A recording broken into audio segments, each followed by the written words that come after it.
क्या आप जानते हैं कि देश के आम लोगों का घरेलू कर्ज यानी कि हाउस होल्ड डेट बढ़ता बढ़ता अब 150 लाख करोड़ के भी ऊपर चला गया है। ये इंडिया के जीडीपी का 45.5% है और देश के एक आम घर के ऊपर एवरेज 5 लाख का कर्ज है।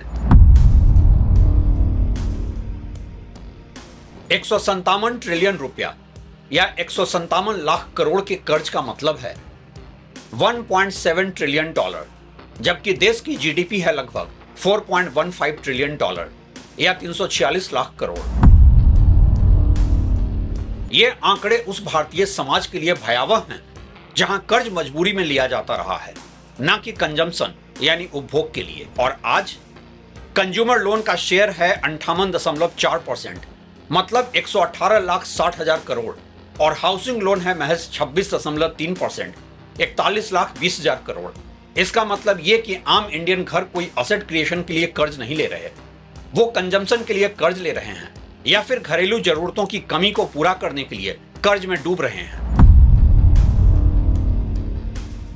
इंडिया का बढ़ता हाउस होल्ड डेट कहीं एक बड़े डेट डिफॉल्ट की तरफ तो नहीं ले जा रहा है देश के आम घरों को। सवाल यह भी उठता है कि क्या ईएमआई इकोनॉमी हमें चाइना जैसी डेट क्राइसिस की ओर ले जा रही है, और क्या हम चाइना की गलतियों से कुछ सीख नहीं सकते हैं, जहां कंज्यूमर लोन साल दर साल 20% बढ़ा है और हर 10 में से एक परिवार पर्सनल लोन में डिफॉल्ट कर रहा है। इंडिया का हाउस होल्ड डेट एक टाइम बॉम्ब से कम नहीं है, क्योंकि एक लोन का डिफॉल्ट बैंक के नोटिस से शुरू नहीं होता है, वो उस दिन से ही शुरू हो जाता है जब हाउस होल्ड डेट इतना बढ़ने लगे कि लोन चुकाने के बाद परिवार के पास जीने, बचत करने और किसी आर्थिक झटके को सहने के लिए पैसा ही नहीं बचता है।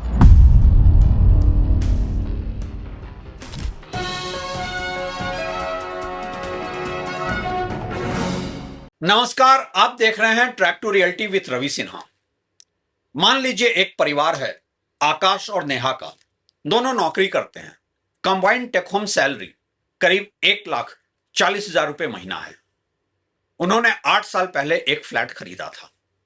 उस समय उन्हें लगा कि ईएमआई रेंट के बराबर ही तो है।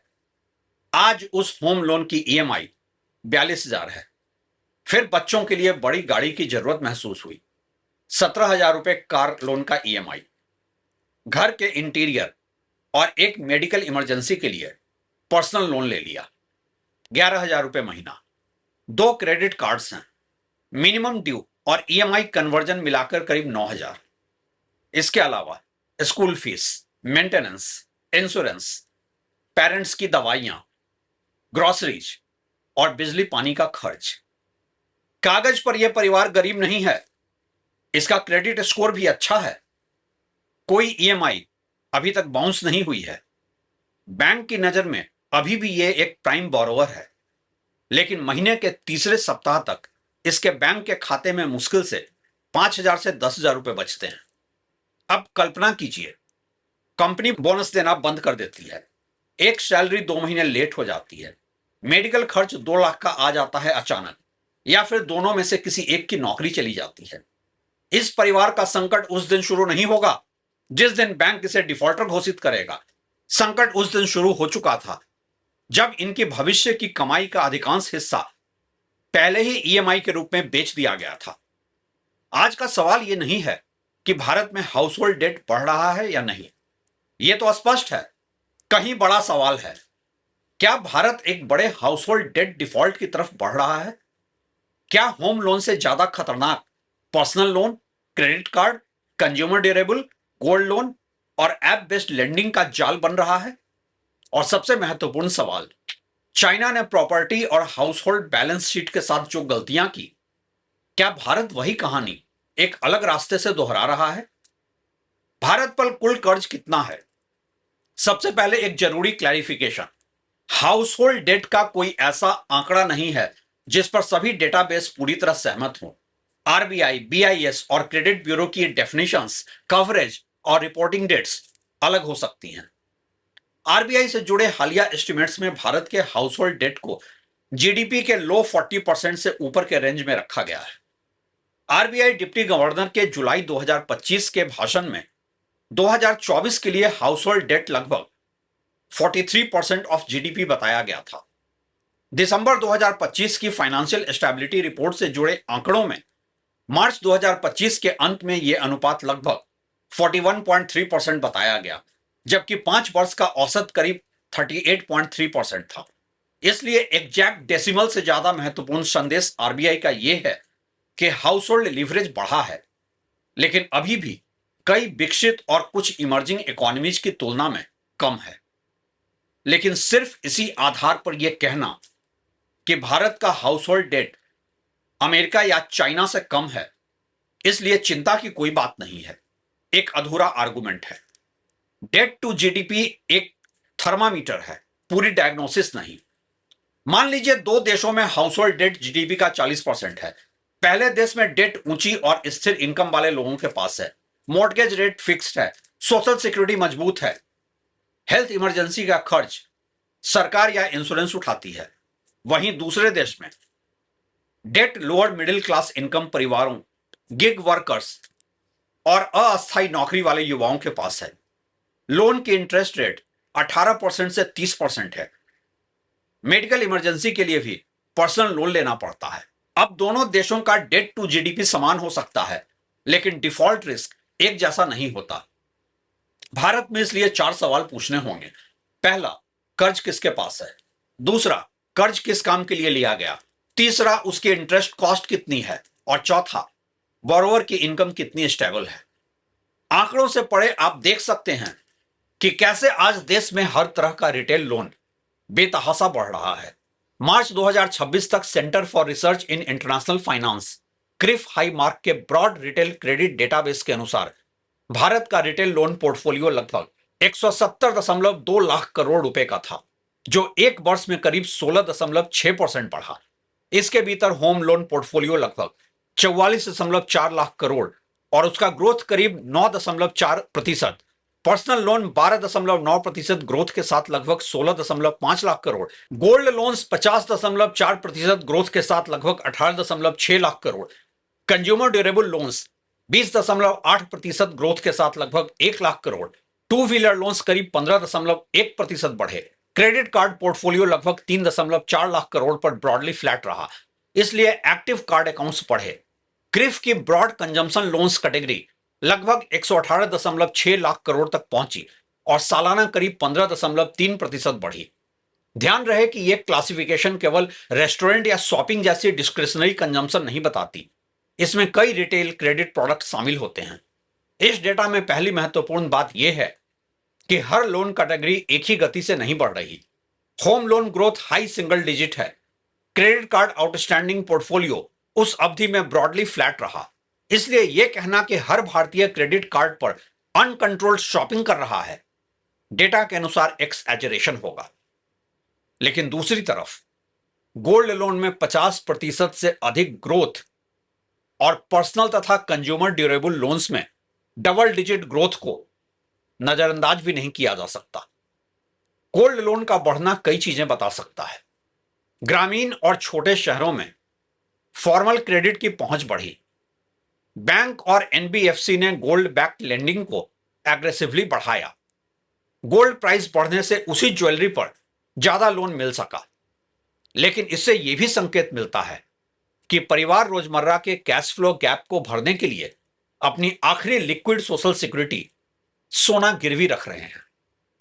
इसलिए गोल्ड लोन ग्रोथ अपने आप में संकट का प्रमाण तो नहीं है, लेकिन जब कोई परिवार होम लोन के ऊपर पर्सनल लोन ले, फिर क्रेडिट कार्ड बैलेंस को ईएमआई में बदले और अंत में गोल्ड गिरवी रखे, तो यह फाइनेंशियल इंक्लूजन नहीं रह जाता, यह डेट स्टैकिंग बन जाता है। प्रोडक्टिव डेट और इनकम रिप्लेसमेंट डेट का फर्क भी समझना जरूरी है। हर हाउस होल्ड लोन खराब नहीं होता। एक एफोर्डेबल होम लोन परिवार को लंबे समय के लिए हाउसिंग सिक्योरिटी और असेट ओनरशिप दे सकता है। एजुकेशन लोन फ्यूचर इनकम बढ़ा सकता है। बिजनेस लोन प्रोडक्टिव असेट बना सकता है। व्हीकल लोन भी किसी ड्राइवर या स्मॉल एंटरप्रेन्योर के लिए इनकम जनरेटिंग इन्वेस्टमेंट हो सकता है। समस्या उस समय शुरू होती है जब लोन फ्यूचर इनकम क्रिएट नहीं करता, बल्कि प्रेजेंट इनकम की कमी को छुपाता है। इसे 3 स्टेज में समझिए। Stage number 1, income smoothing. 1 महीने मेडिकल एक्सपेंस आया, परिवार ने शॉर्ट टर्म लोन लिया और 3 महीने में चुका दिया। यह जरूरी नहीं कि खतरनाक हो। Stage number 2, lifestyle leverage. Income 70,000 है लेकिन लाइफस्टाइल 90,000 का है। Phone, furniture, holiday, wedding, gadgets सब ईएमआई पर। यहां परिवार अपनी फ्यूचर सैलरी को करंट कंजम्पशन में बदल रहा है। Stage number 3, income substitution. अब लोन किसी प्रोडक्ट को खरीदने के लिए नहीं, पुराने लोन की ईएमआई चुकाने के लिए लिया जाता है। पर्सनल लोन से क्रेडिट कार्ड चुकाया, गोल्ड लोन से पर्सनल लोन बंद किया, लोन ऐप से अगले महीने की होम ईएमआई भरी। यह वो स्टेज है जहां बोरोवर टेक्निकली करंट हो सकता है, फाइनेंस मैनेज भी कर रहा होता है, लेकिन इकोनॉमिकली इंसॉल्वेंट होने लगता है। फाइनेंस का एक पुराना कॉन्सेप्ट है, debt is useful when it builds future income, debt becomes dangerous when it replaces present income. और आज इंडिया में यही दिख रहा है। डिजिटल लेंडिंग ने बोरोइंग को फ्रिक्शनलेस बना दिया है। पहले लोन के लिए बैंक के ब्रांच जाना पड़ता था, डॉक्यूमेंट्स देने पड़ते थे और परिवार को पता चल जाता था। अब स्मार्टफोन पर कुछ मिनट में छोटा पर्सनल लोन मिल जाता है। आरबीआई के अनुसार फाइनेंशियल ईयर 2023-24 में 1 लाख से नीचे के स्मॉल टिकट पर्सनल लोन की संख्या में फिनटेक लेंडर्स की हिस्सेदारी लगभग 47% थी। इसी अवधि में बैंकिंग सिस्टम की रिटेल और पर्सनल लोन कैटेगरी में 5 वर्षों में लगभग 17% सीएजीआर दर्ज किया।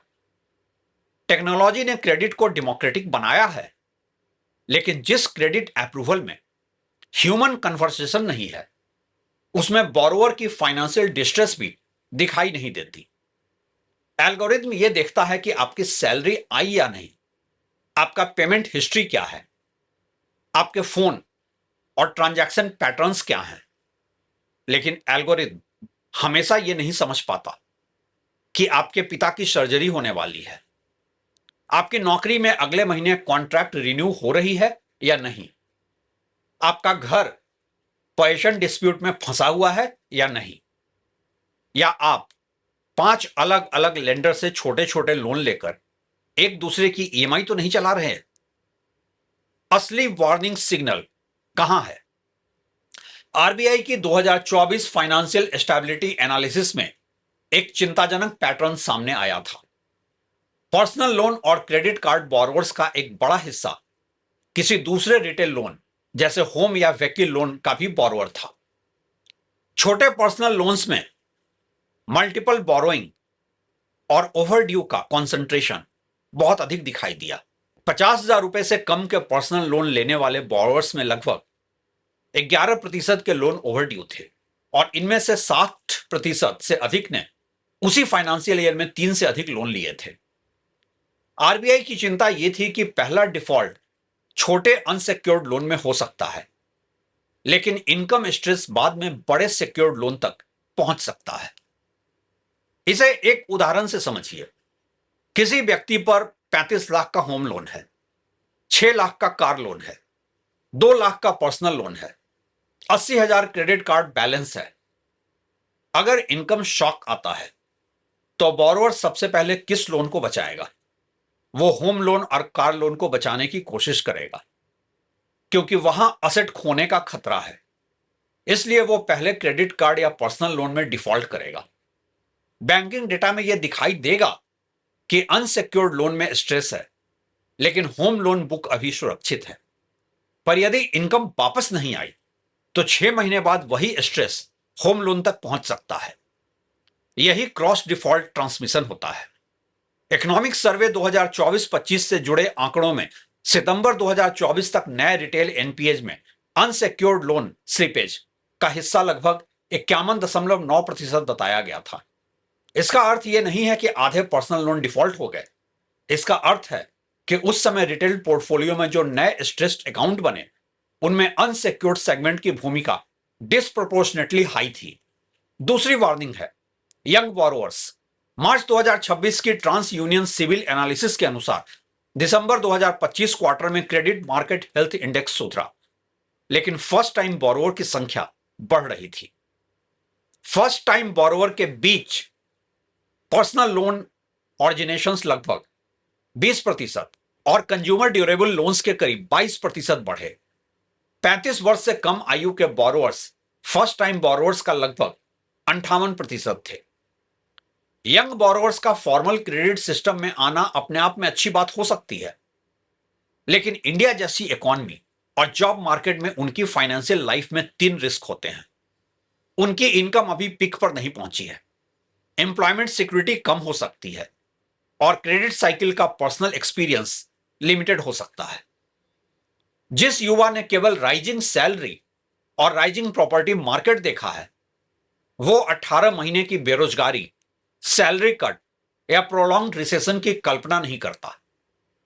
डेट हमेशा ऑप्टिमिज्म के समय लिया जाता है, डिफॉल्ट हमेशा पेसिमिज्म के समय होता है। क्या इंडिया अभी बड़े हाउसहोल्ड लोन डिफॉल्ट के मुहाने पर खड़ा है? यहां हमें एनालिसिस को सेंसेशनल नहीं बनाना चाहिए। मार्च 2026 के क्रेडिट ब्यूरो डेटा में किसी nation wide household default wave की स्पष्ट इंडिकेशंस तो नहीं दिख रहे। क्रिफ डेटा में 31 से 180 दिन ओवरड्यू रहने वाले रिटेल अकाउंट्स का अनुपात मार्च 2025 के करीब 3.2% से घटकर मार्च 2026 में लगभग 2.7% हुआ। पर्सनल लोन में यह लगभग 3.1% से घटकर 2.4% और क्रेडिट कार्ड में 4.3% से 3% तक सुधरा। ट्रांस यूनियन सिविल का क्रेडिट मार्केट इंडिकेटर भी दिसंबर 24 के 97 से बढ़कर दिसंबर 2025 में 102 पर पहुंचा, जो ओवरऑल क्रेडिट हेल्थ में सुधार का संकेत था। हालांकि माइक्रो लोन्स अगेंस्ट प्रॉपर्टी जैसे कुछ छोटे सेगमेंट्स में स्ट्रेस बढ़ा, इसलिए आज यह कहना गलत होगा कि भारत में हाउसहोल्ड डेट क्राइसिस अपने पीक पर पहुंच चुकी है। लेकिन भले ही भारत में अभी नेशन वाइड डिफॉल्ट क्राइसिस नहीं है, लेकिन पॉकेट्स ऑफ वल्नरेबिलिटी तेजी से बन रहे हैं। प्राइम होम लोन बोरोवर और 25,000 सैलरी वाले मल्टीपल ऐप बोरोवर को एक ही हाउसहोल्ड डेट नंबर में डाल देने से रिस्क छिप जाता है। एक तरफ एफ्लुएंट हाउसहोल्ड के पास लोन के साथ equity, provident fund, mutual fund, property और इमरजेंसी सेविंग हो सकती है। दूसरी तरफ लोअर मिडिल इनकम परिवारों के पास एक अंडर कंस्ट्रक्शन प्रॉपर्टी, बस कुछ गोल्ड ज्वेलरी, एक पुरानी कार और 5 ईएमआई हो सकती है। दोनों का आउटस्टैंडिंग डेट समान दिख सकता है बैलेंस शीट में, लेकिन लॉस एब्जॉर्बिंग कैपेसिटी एक समान नहीं होती। इंडिया के लिहाज से अच्छी बात यह है कि आरबीआई ने अनसिक्योर्ड लेंडिंग की तेजी पर काफी पहले रिएक्शन दे दिया था। नवंबर 2023 में आरबीआई ने बैंक और एनबीएफसी कंज्यूमर क्रेडिट एक्सपोजर्स पर रिस्क वेट 25 परसेंटेज पॉइंट्स बढ़ाया। बैंक्स के सामान्य कंज्यूमर क्रेडिट का रिस्क वेट 125% और क्रेडिट कार्ड एक्सपोजर का 150% किया गया। एनबीएफसी कंज्यूमर क्रेडिट तथा क्रेडिट कार्ड रिसीवेबल्स पर भी हायर रिस्क वेटेज लगाए गए। बैंक्स ने कुछ एनबीएफसी एक्सपोजर्स पर एडिशनल रिस्क वेट और अनसिक्योर्ड कंज्यूमर क्रेडिट के लिए ब्रॉड अप्रूव्ड लिमिट्स की आवश्यकता भी रखी गई। इसका मतलब है कि बैंकिंग रेगुलेटर ने वार्निंग लाइट देखी और क्रेडिट की लागत तथा कैपिटल रिक्वायरमेंट बढ़ाकर ब्रेक लगाया। लेकिन रेगुलेटरी ब्रेक तब तक पर्याप्त नहीं होगा जब तक household income growth borrowing growth के साथ नहीं चलती। चाइना से असली सबक क्या है इंडिया के लिए? चाइना और इंडिया की डेट स्टोरी आइडेंटिकल नहीं है। चाइना का क्राइसिस केवल हाउसहोल्ड पर्सनल लोन या क्रेडिट कार्ड से पैदा नहीं हुआ था, वो 4 सिस्टम्स के एक साथ जुड़ जाने का परिणाम था। प्रॉपर्टी डेवलपर्स का एक्सेसिव लीवरेज, प्री सोल्ड और अनफिनिश्ड होम्स, लोकल गवर्नमेंट्स की लैंड सेल इनकम पर डिपेंडेंस और साथ ही हाउस होल्ड्स की वेल्थ का प्रॉपर्टी में जरूरत से ज्यादा कॉन्सेंट्रेशन। बीआईएस की 2025 वर्किंग पेपर एनालिसिस के अनुसार चाइना के अर्बन हाउस होल्ड की असेट्स में हाउसिंग क्राइसिस का हिस्सा लगभग 70% था। उसी एनालिसिस में टीयर 1 और टीयर 2 सिटीज के लिए अनुमान था कि हाउस प्राइस में 10% वृद्धि कंजम्पशन को लगभग 1.6% बढ़ा सकती है। इसका उल्टा भी महत्वपूर्ण है। जब प्रॉपर्टी प्राइसेस गिरती हैं, हाउस होल्ड अपने आप को गरीब महसूस करता और कंजम्पशन कम कर देता है। यानी चाइना में घर केवल रहने की जगह नहीं था, वो रिटायरमेंट फंड था, वो इन्वेस्टमेंट पोर्टफोलियो था, वो फैमिली स्टेटस था, वो बच्चों की फाइनेंशियल सिक्योरिटी था और वो लोकल गवर्नमेंट तथा डेवलपर्स के लिए फाइनेंसिंग इंजन था। जब तक प्रॉपर्टी प्राइसेस बढ़ती रही, पूरा मॉडल सस्टेनेबल दिखाई दिया। डेवलपर नई लैंड खरीदता था, नए प्रोजेक्ट की प्री सेल्स से पुराने प्रोजेक्ट का कंस्ट्रक्शन चलता था, लोकल गवर्नमेंट को लैंड रेवेन्यू मिलता था, घर खरीदार को लगता था कि प्रॉपर्टी की कीमत हमेशा बढ़ेगी। फिर डिमांड स्लो हुई, डेवलपर के पास कैश कम हुआ, प्रोजेक्ट अधूरे रह गए। बायर्स ने उस घर की मॉर्गेज चुकानी जारी रखी जो मिला ही नहीं था। प्रॉपर्टी प्राइसेस गिरी, हाउस होल्ड का कॉन्फिडेंस टूटा, कंजम्पशन कमजोर हुआ और लोकल गवर्नमेंट फाइनेंसेस पर दबाव बढ़ा। आईएमएफ की एनालिसिस में 2023 के दौरान सैंपल्ड चाइनीज प्रॉपर्टी डेवलपर्स का लायबिलिटीज टू असेट्स रेशियो करीब 80% था। डेवलपर्स की लायबिलिटीज का बड़ा हिस्सा प्री सोल्ड होम्स से मिलने वाली एडवांस रेवेन्यू और कॉन्ट्रैक्टर्स तथा सप्लायर्स को किए जाने वाले पेमेंट से जुड़ा था। आईएमएफ ने चेतावनी दी कि प्रॉपर्टी कॉन्ट्रैक्शन लंबा और गहरा होने पर confidence, private demand, local government finances और छोटे फाइनेंशियल इंस्टीट्यूशंस पर एक दूसरे को एम्पलीफाई करने वाला प्रभाव पड़ सकता है। एक सीवियर डाउनसाइड सिनेरियो में 2025 का जीडीपी बेसलाइन से लगभग 1.8% नीचे जा सकता था। यहां इंडिया के लिए कुछ बड़ा लेसन है। लेसन नंबर 1, कोलैटरल प्राइस को इनकम मत समझिए। अगर घर की कीमत 1 करोड़ से 1.5 करोड़ हो गई तो परिवार की मंथली कैश फ्लो जरूरी नहीं है कि बढ़ी, लेकिन परिवार खुद को 50 लाख ज्यादा अमीर मानकर दूसरा प्रॉपर्टी ले सकता है, कार अपग्रेड कर सकता है, लोन अगेंस्ट प्रॉपर्टी ले सकता है या अपनी बचत कम कर सकता है। असेट प्राइस बढ़ना आपकी इनकम नहीं है। जब तक प्रॉपर्टी बेची नहीं जाती और डेट चुकाया नहीं जाता, आपका कैपिटल गेन केवल बैलेंस शीट पर है। Lesson number 2, pre sale money को डेवलपर का फ्री वर्किंग कैपिटल मत बनने दीजिए। चाइना का एक बड़ा संकट यह था कि बायर्स का पैसा नए लैंड एक्विजिशन और दूसरे प्रोजेक्ट्स में रोटेट होता रहा।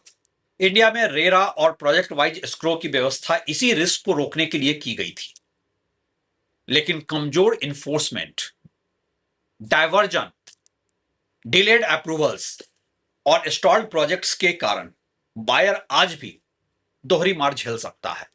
एक तरफ रेंट, दूसरी तरफ होम लोन ईएमआई।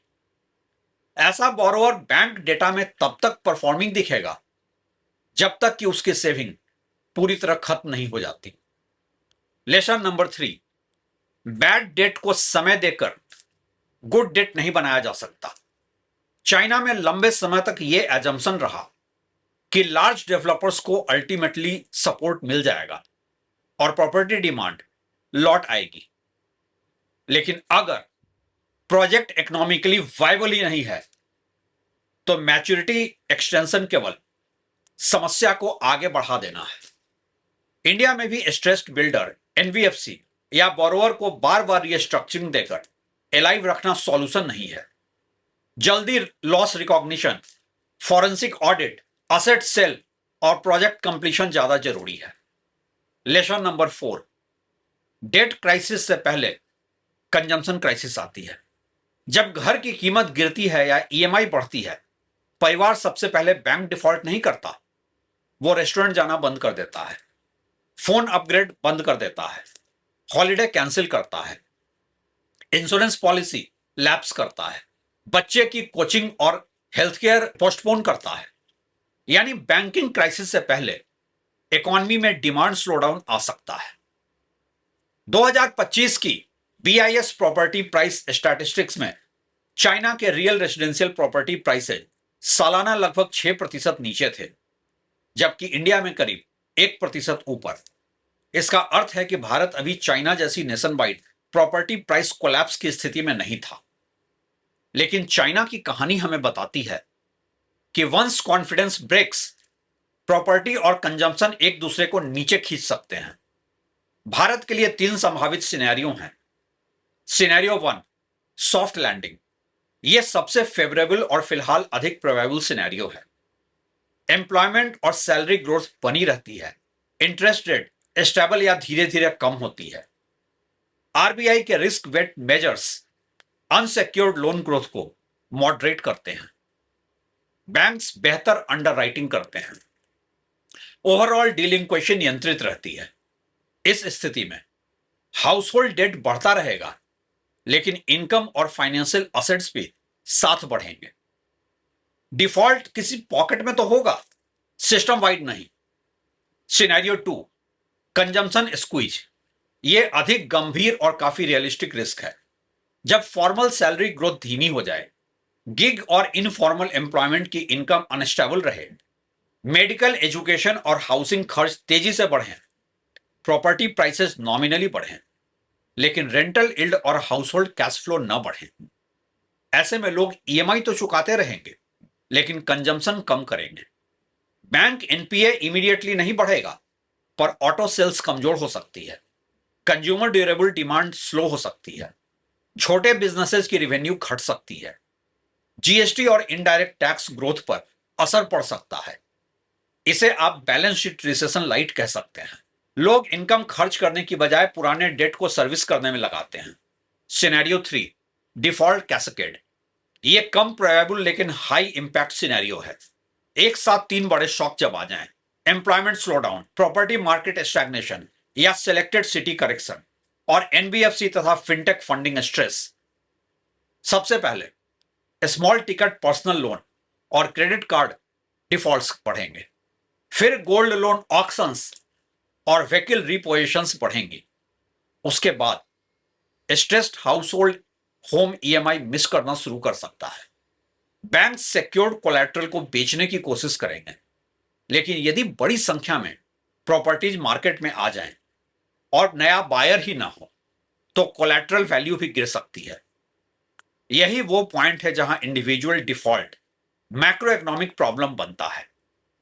अभी इंडिया वहां नहीं पहुंचा है, लेकिन रिस्क मैनेजमेंट का उद्देश्य एक्सीडेंट होने के बाद एक्सप्लेनेशन देना नहीं है।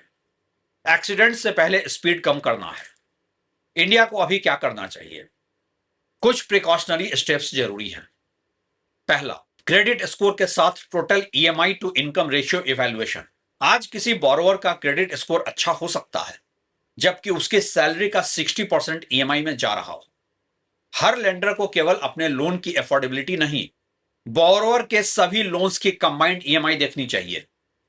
एक standardised debt service to income framework होना चाहिए। कम और वेरिएबल इनकम वाले हाउसहोल्ड पर अधिक कंजर्वेटिव लिमिट होनी चाहिए। दूसरा, बैंक्स, एनबीएफसीज, फिनटेक्स और लोन एप्स का near real time common exposure view. Credit bureau reporting में डिले होने पर बोरोवर एक ही सप्ताह में कई प्लेटफॉर्म से लोन ले सकता है। आरबीआई लीडरशिप ने भी near real time credit information और बोरोवर लेवल यूनिक आइडेंटिफिकेशन की दिशा पर जोर दिया है। लोन अप्रूव होने से पहले लेंडर को दिखाई देना चाहिए कुल आउटस्टैंडिंग डेट, कुल मंथली ईएमआई, पिछले 30 दिनों में कितनी लोन इंक्वायरीज हुई और कितने शॉर्ट टर्म लोन लेकर बंद किए गए। तीसरा, लोन अप्रूवल में कैश फ्लो स्ट्रेस टेस्ट। केवल यह मत पूछिए कि बोरोवर आज ईएमआई चुका सकता है, यह भी टेस्ट कीजिए कि इनकम 20% अगर उसकी कम हो गई तो क्या होगा। होम लोन रेट अगर 2 परसेंटेज पॉइंट बढ़ गए तो क्या होगा। 3 महीने की सैलरी अगर उसकी रुक गई तो क्या होगा। घर में 2 लाख का मेडिकल इमरजेंसी आए तो क्या होगा। हाउसिंग प्रोजेक्ट 2 साल डिले हो गया तो क्या बोरोवर रेंट और ईएमआई दोनों चुका पाएगा। चौथा, लोन स्टैकिंग और एवरग्रीनिंग पर रोक। पर्सनल लोन लेकर क्रेडिट कार्ड बंद करना और कुछ महीने बाद नया कार्ड लोन लेना बोरोवर को हेल्दी नहीं बनाता।